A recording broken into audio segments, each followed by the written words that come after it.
नमस्कार, आप देख रहे हैं आरएडी न्यूज। मैं हूं योगेश चक्रवर्ती। आरएडी न्यूज की खास पेशकश रणभूमि का रंग में आपका स्वागत है।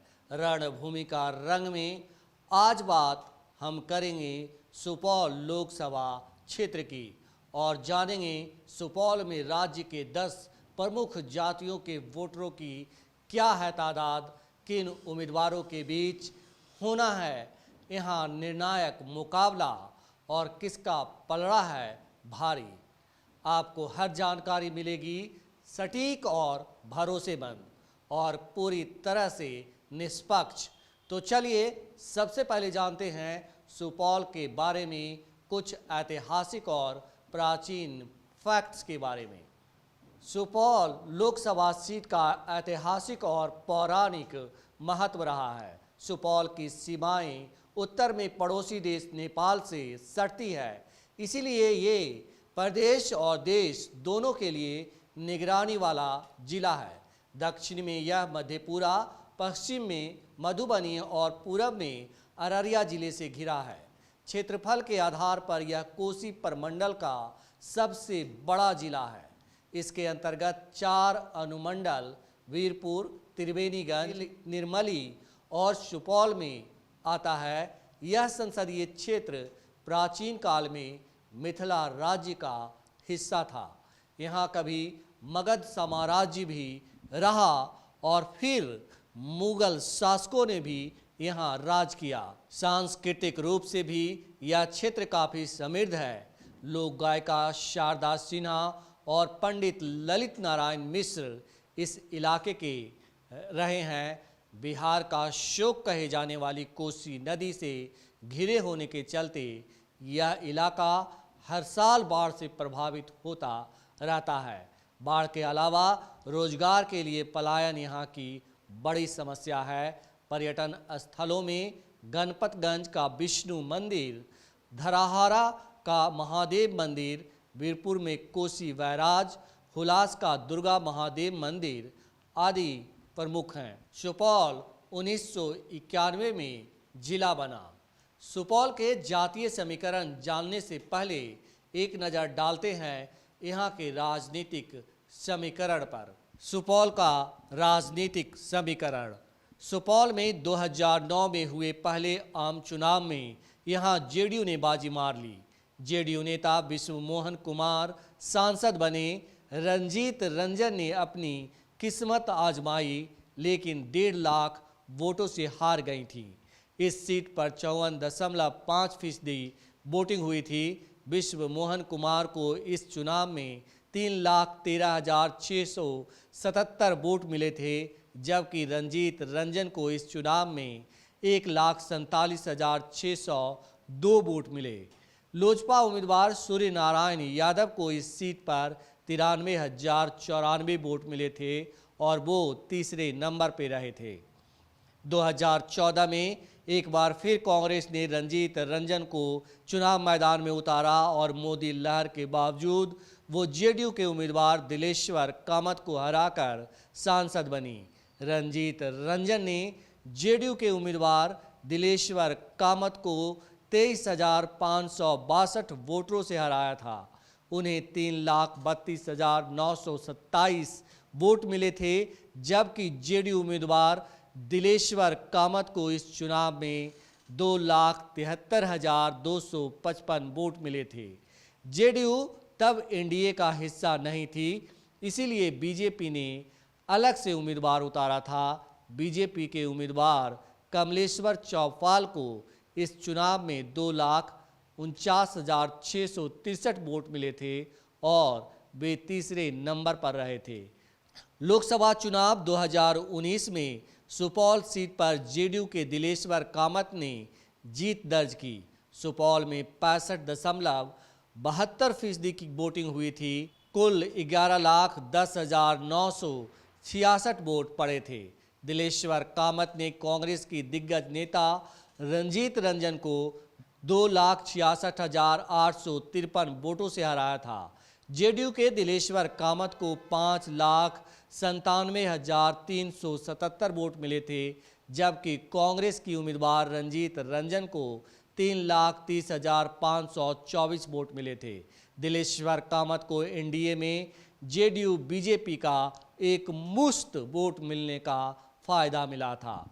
इस बार भी एनडीए गठबंधन पूरी तैयारी से चुनाव लड़ रही है। एनडीए गठबंधन में सुपौल सीट एक बार फिर जेडीयू के खाते में गई है और जेडीयू ने एक बार फिर मौजूदा सांसद दिलेश्वर कामत पर दांव लगाया है। किसका किस विधानसभा क्षेत्र पर कब्जा? सुपौल लोकसभा सीट में 6 विधानसभा क्षेत्र आते हैं। इनमें निर्मली, पिपरा, सुपौल, त्रिवेणीगंज, छतरपुर और सिंहेश्वर विधानसभा है।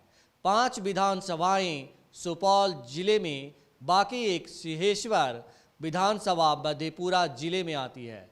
6 में से 4 विधानसभा क्षेत्र पर जेडीयू का कब्जा है, एक में बीजेपी और एक पर आरजेडी के विधायक हैं। हम आपको यहाँ ये भी बता दें कि इन 6 विधानसभा सीटों में से त्रिवेणीगंज और सिंहेश्वर विधानसभा आरक्षित सीट है।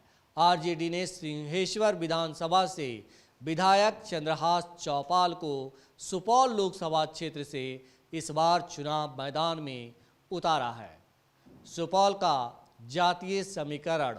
सुपौल लोकसभा क्षेत्र में एमवाई फैक्टर काम करता है। यहाँ यादव वोटरों की सबसे बड़ी आबादी है और दूसरे नंबर पर मुसलमान वोटरों की तादाद है। बात करें विधानसभा क्षेत्र के हिसाब से वोटरों की संख्या की तो निर्मली में 3,12,932 वोटर हैं। वहीं पिपरा में वोटरों की कुल संख्या 3,11,628 है, जबकि सुपौल में वोटरों की कुल संख्या 3,07,471 है। वहीं त्रिवेणीगंज में 3,09,402 वोटर है, जबकि छातापुर में विधानसभा क्षेत्र में वोटरों की कुल संख्या 3,04,884 है। वहीं सिंहेश्वर विधानसभा क्षेत्रों में वोटरों की संख्या 3,29,079 है। इस तरह सुपौल लोकसभा क्षेत्र में कुल वोटरों की संख्या 19,11,396 है। अब बात राज्य के 10 प्रमुख जातियों के हिसाब से वोटरों की संख्या की तो सुपौल में यादव वोटरों की कुल संख्या 3,84,000 है। वहीं मुसलमान मतदाताओं की संख्या 2,98,700 है।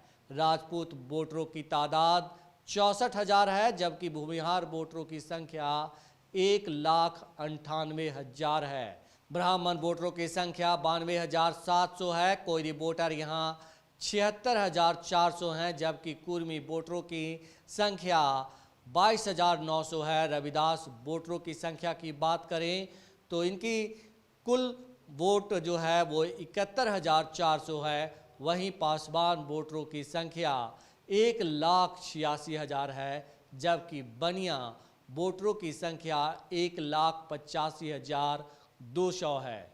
सुपौल में किसका पलड़ा भारी? सुपौल के 6 विधानसभा क्षेत्र में से 4 पर जेडीयू का कब्जा है और 1 पर उसके सहयोगी बीजेपी का कब्जा है। लोकसभा चुनाव 2019 में सुपौल सीट पर जेडीयू के दिलेश्वर कामत ने जीत दर्ज की थी। दिलेश्वर कामत को एनडीए में जेडीयू बीजेपी का एक मुश्त वोट मिलने का फायदा मिला था। इस बार भी यहां समीकरण 2019 की तरह बन रहे हैं। दिलेश्वर कामत के मुकाबले आरजेडी उम्मीदवार चंद्रहास चौपाल एमवाई समीकरण के अलावा दूसरी जातियों के वोट बैंक में कितनी सिंगमारी कर पाते हैं, इसी पर हार जीत निर्भर करेगा। वरना एक बार फिर कामत बाजी मार ले जाएंगे तो इसमें आश्चर्य की बात नहीं होगी। हालांकि यह तो रिजल्ट आने के बाद ही तय हो पाएगा कि दिलेश्वर कामत अपनी कुर्सी बचा पाएंगे या नहीं और चंद्रहास चौपाल दूसरे कास्टों के वोटरों में जो है सिंगमारी कर पाएंगे या नहीं। तो इसी पे हार जीत निर्भर है और ये है यहाँ सुपौल का ट्रुथ है। हम आपको बता दें कि हम जो डाटा दिए हैं वो पूरी तरह से सटीक है, भरोसेमंद है और वोटरों की तादाद और कास्ट का जो फिगर है वो भी पूरी तरह से सटीक है।